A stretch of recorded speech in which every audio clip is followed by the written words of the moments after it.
Have a good day.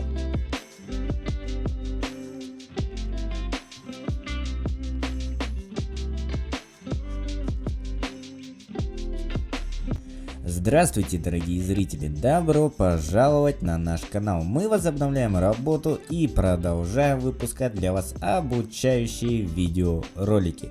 Хочу поблагодарить за вашу активность. Наша комьюнити достигла уже 10 тысяч человек, и мы растем с каждым днем больше и больше.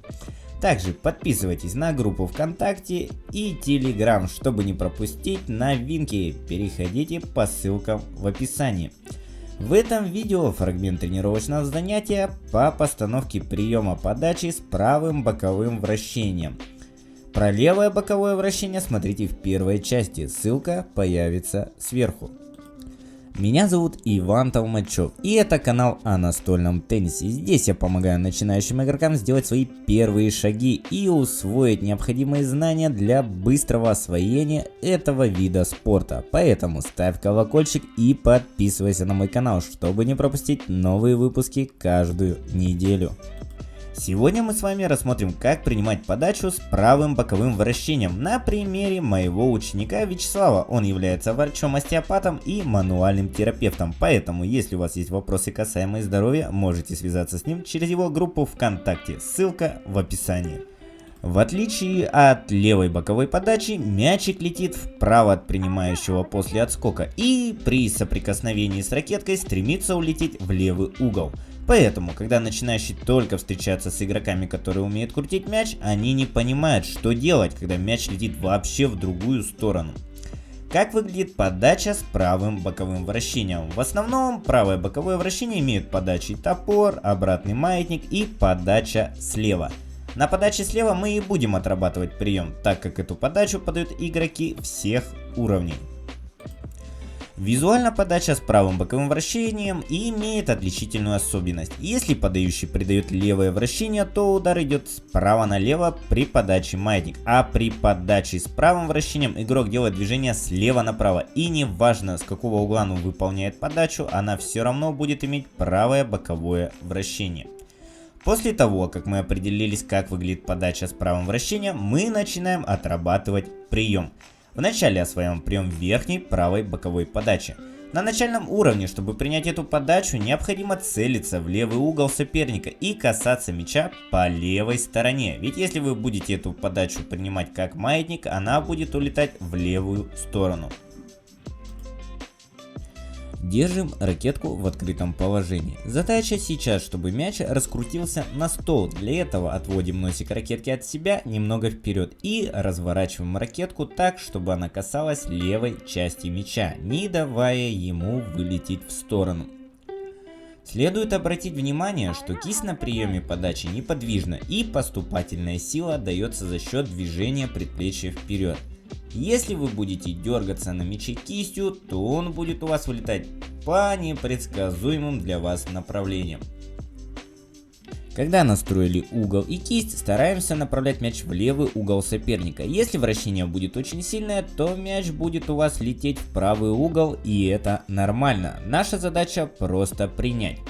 Правило приема. Играйте в высшей точке отскока мяча. Новички часто стараются сыграть мяч с лету, от чего случается много брака на приеме, особенно попаданий в сетку. Второе. Цельтесь в левый угол. Если вы будете изначально целиться в правый угол, то мяч у вас будет улетать за стол. И третье. Если мяч высоко взлетает на приеме правой боковой подачи, необходимо больше накрыть мячик сверху, так как там больше верхнего вращения, чем бокового. После того, как мы начали попадать в верхнебоковую подачу, мы начинаем осваивать прием нижней боковой подачи. На самом деле слева очень удобно принимать это вращение, потому что угол при приеме встает уже автоматически.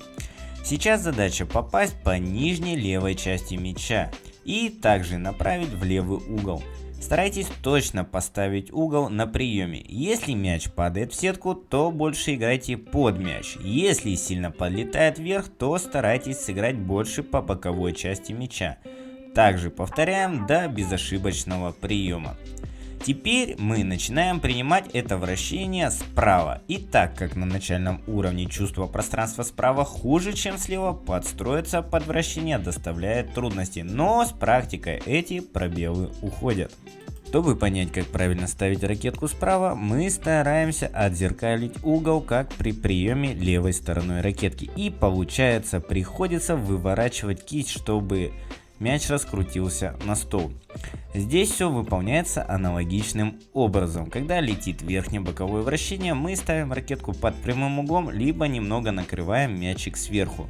Если нижнее, то стараемся попасть по левой нижней части мяча, больше открывая ракетку на себя. На отработку приема этой подачи правой стороной займет больше времени, так как контроль справа, особенно на коротких мячах, уступает приему слева. Поэтому вы также имейте это в виду, когда используете свою подачу. Точно так же направляем мячик в левый угол, чтобы он у нас раскрутился на стол.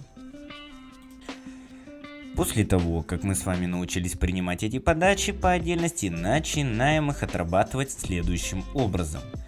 Отработка у нас выйдет в 4 этапа. Первый этап.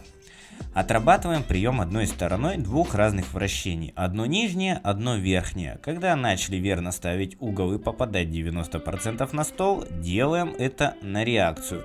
То есть соперник подает подачу нам в одну сторону в любом порядке, вверх, вверх, низ и так далее. Это необходимо, чтобы мы научились визуально отличать верхнее боковое от нижнего бокового.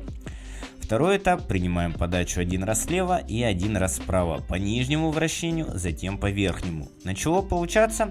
Снова усложняем. Теперь слева принимаем нижнее, а справа верхнее, и потом наоборот. Это помогает мозгу быстрее адаптироваться на действия соперника, что ускоряет ваше игровое мышление. Отлично, мы с вами научились переключаться и переходим к третьему этапу. Сейчас вы также принимаете один раз справа и один раз слева, но сейчас соперник вам подает вращение произвольно, либо вверх, либо низ. Также добиваемся 90% попаданий. Когда вы достигнете этих значений, переходим к последнему этапу. Четвертый этап. Соперник подает вам подачи с любым правым вращением и в любую часть стола. Ваша задача правильно среагировать и принять подачу. Это была методика, как вам последовательно обучиться базовому приему подач на примере моего ученика. Если вам интересны методики тренировок и обучения, пишите в комментариях. Также делитесь, как вы тренируетесь и что бы вы хотели еще видеть на канале. Подписывайтесь на мою группу ВКонтакте и Телеграм, ссылки в описании под видео. С вами был Иван Толмачев, подписывайтесь, ставьте лайк, так вы вносите свой вклад в развитие этого канала. Спасибо за просмотр и до встречи.